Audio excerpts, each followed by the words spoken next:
Mana ada duit, keluarga sendiri susah. Ini satu balasan yang mereka buat pada pengorbanan dan menderitakan keluarga dan anak isteri saya, ibu saya sampai meninggal, tidak dapat jumpa saya. Asisten Superintendent Muhammad Ali Amir Bacha, satu nama yang tidak asing lagi. Kehebatan dan keunggulan beliau dalam menangani banyak kes-kes berprofil tinggi sehinggalah berjaya menumpaskan penjenayah-penjenayah yang paling dikehendaki oleh negara. Namun kerjanya musnah dalam sekelip mata apabila dia mengatakan bekas Ketua Polis Negara Abdul Rahim Nor menyalahgunakan kuasa dan menahannya tanpa bicara secara tidak sah di bawah ordinan darurat selama 3 tahun pada 1990-an. Cerita ini bermula.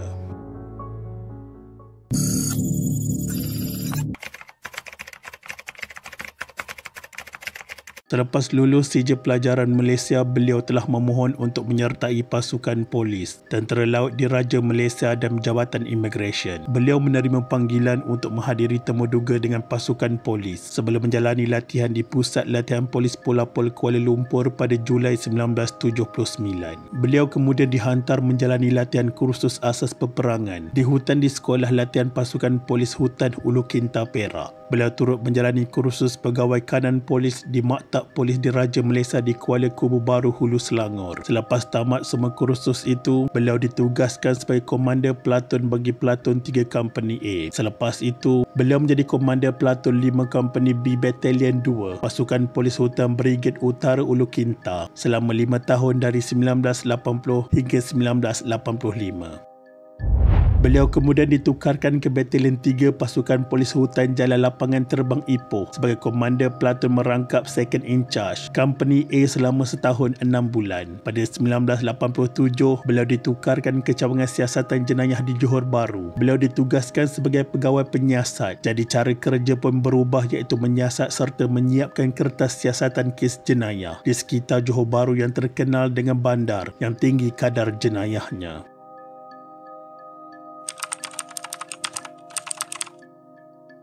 Penubuhan unit tindak cepat UTC adalah hasil perbincangan beliau dengan Officer in Charge OC Tim A, Parameswamy, untuk mengusulkan cadangan penubuhan pasukan itu kepada Ketua Polis Johor Bahru ketika itu, Datuk Abdul Hamid Mustafa, pada 1988. Tugas utama pasukan ini adalah memantau suspek yang telah dikenal pasti berdasarkan maklumat yang disampaikan oleh pemberi maklumat yang didaftarkan secara rasmi sebelum operasi khas dilaksanakan. Datuk Abdul Hamid dan bahagian Siasatan Jenayah Bukit Aman telah bersetuju dengan cadangan penubuhan UTC. Selepas itu, tugasan Ali Bacha semakin mencabar dan berbahaya kerana perlu mendampingi kumpulan penjenayah. Seramai 150 penjenayah mati ditembak dan 180 individu diberkas dalam beberapa siri pertempuran dengan unit tindak cepat UTC yang diketuai oleh Ali Bacha. Pasukan UTC itu ditugaskan untuk mengumpul maklumat, merisik, mengesan kegiatan penjenayah bersenjata api dan menumpaskan mereka dalam operasi khas. Operasi khas itu didaftarkan secara rasmi di bawah fail-fail sulit berstatus rahsia besar.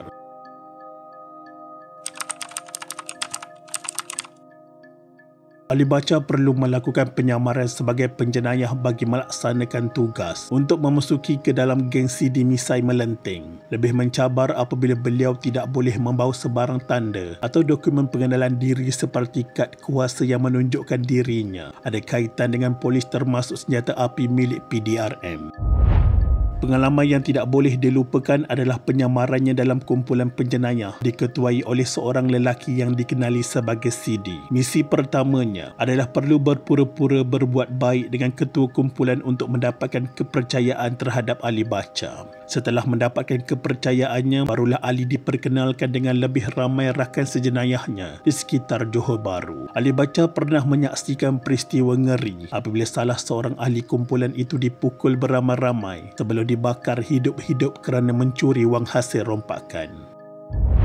Kumpulan penjenayah ini sangat kejam dan berbahaya. CD juga telah mendedahkan banyak kes lain yang dilakukan oleh kumpulan itu. Ada mangsa yang dibunuh, kemudian mayatnya ditanam atau dibuang begitu sahaja di dalam belukar. Banyak maklumat yang diperoleh telah disalurkan kepada OC Tim A hasil penyamaran Ali Bacha. CD merasakan kumpulannya hebat kerana masih belum dapat dikesan oleh pihak polis akibat keangkuhan CD. Ali segera menghubungi OC Tim A dan anggota penggempur bersama anggota peninjau setelah mendapat maklumat berkaitan rompakan yang akan dilakukan oleh kumpulan penjenayah itu. Akhirnya waktu yang ditunggu-tunggu tiba. Ali bersama pasukan UTC bertempur dengan kumpulan penjenayah itu dalam Op Sumbawa. Peristiwa bermula apabila kereta yang dinaikinya cuba memintas dan menghimpit kereta kumpulan penjenayah terbabit. Pihak polis menyerbu ke arah kenderaan itu untuk menangkap penjenayah. Namun mereka terpaksa melepaskan mereka kerana beberapa das tembakan ke arah pasukan UTC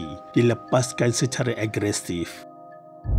Ali Bacha ternampak CD berlari keluar dari kereta menuju ke arah Jejambat. Kemudian terjun ke bawah, malang bagi CD. Dia terjatuh dan kakinya cedera. CD yang bersenjata sepucuk pistol cuba melarikan diri mengikut jalan kereta api. Ali berjaya mengejar CD dan memintanya meletakkan pistol serta menyerah diri.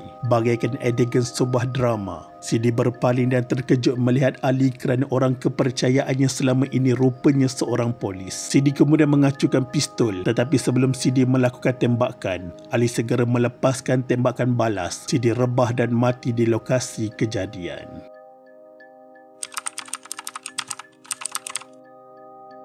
Atas kecemerlangan tersebut, UTC Johor dianugerahkan 6 surat kepujian atau penghargaan Ketua Polis Johor dan 2 surat kepujian Ketua Polis Negara. Walau bagaimanapun, keadaan mula berubah apabila Datuk Ahmad Ragib menjadi Ketua Polis Johor pada tahun 1995. Ketua Polis Johor yang baru pada ketika itu dikatakan tidak senang dengan cara kerja Ali Bacha serta beberapa siri kejayaan yang dicapai UTC. Ahmad Ragib dikatakan berusaha melakukan pelbagai perkara, membuat hidup Ali Bacha susah sekaligus menyukarkan beliau untuk menjalankan tugas risikan dan membentras jenayah. Keadaan ini berlarutan sehinggalah Ahmad Ragib membuat keputusan drastik untuk membubarkan UTC yang banyak mencipta kejayaan sepanjang penubuhannya.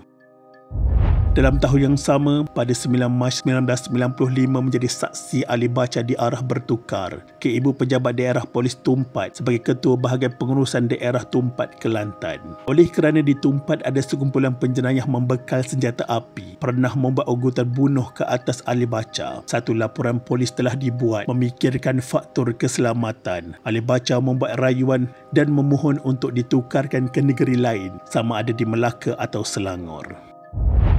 Pada 22 September 1995, Ali Bacha ditukarkan ke cawangan di 9 IPK Selangor dan menubuhkan UTC Selangor sekaligus mengetuai dan mengendalikan UTC di 9 IPK Selangor dengan cemerlang. Dalam masa 5 bulan sahaja, 5 operasi khas berjaya dilaksanakan dan 24 penjenayah tewas dalam kejadian berbalas tembak dan sejumlah 16 pucuk senjata api dirampas. Atas kejayaan ini, Ali Bacha diberikan 2 surat kepujian Ketua Polis Selangor dan 1 anugerah pingat keberanian oleh Yang di-Pertuan Agong.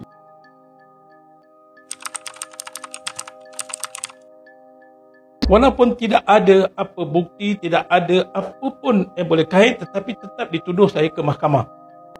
Jadi selepas itu maka datang fitnah mengatakan saya merompak. Jadi semasa tu Januari 1996 fitnah ini telah disebarkan.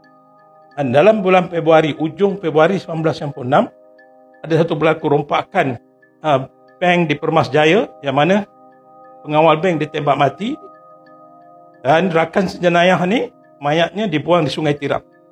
Ini perbuatan ni memang dilakukan oleh Koizam. Memang jelas daripada statement yang selepas bila dia ditangkap, itu tu semua keluar. Kan? Tetapi jenayah fitnah yang disebarkan saya yang lakukan. Tetapi disebabkan nak jatuhkan saya, maka ditangkap beberapa bekas anggota, 3 orang bekas anggota strike UTC JB kan? Yang mana diorang ni pun dah tak bersama saya lama. Bila saya bertukar je ke IPK Johor, mereka-mereka ni dah kembali unit asal. Bukan lagi.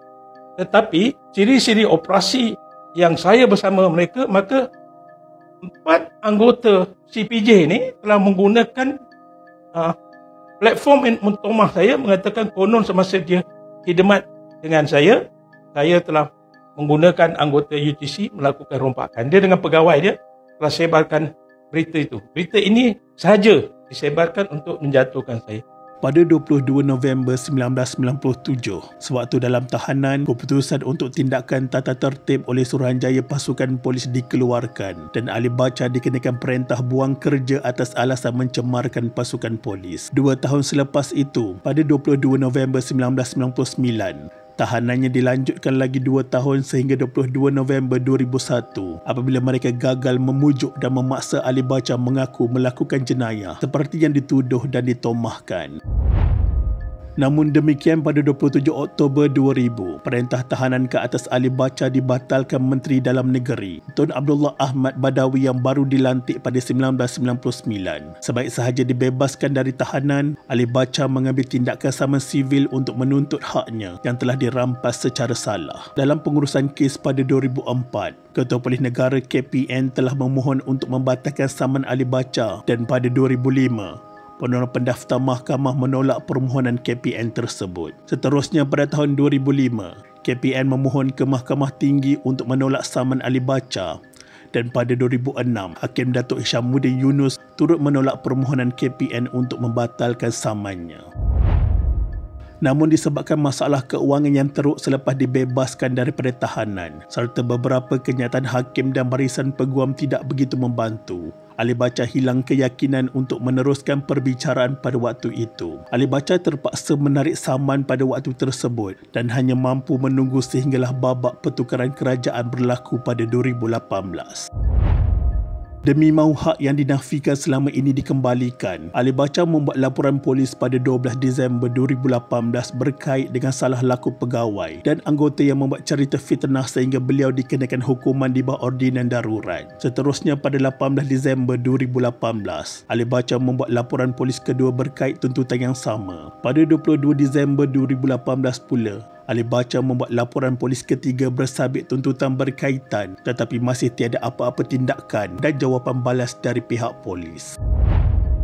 Ali Bacha adalah salah seorang pegawai polis yang dijatuhkan kerana ketelusannya dalam menjalankan tanggungjawab. Apabila beliau sudah jatuh, maka pegawai-pegawai jahat akan terus kekal di dalam perkhidmatan dan terus menjalankan tugas dengan melindungi penjenayah-penjenayah ini. Sampai Abang Jamil mampus pun, masalah jenayah ini tidak boleh diselesaikan. Semoga Ali Bacha tabah menghadapi dugaan hidup ini. Nama abang mungkin telah dicemari di dalam polis, tetapi bagi kami rakyat Malaysia, abang tetap wira yang sebenarnya. Terima kasih Asisten Superintendent Muhammad Ali Amir Bacha. Sekian, terima kasih.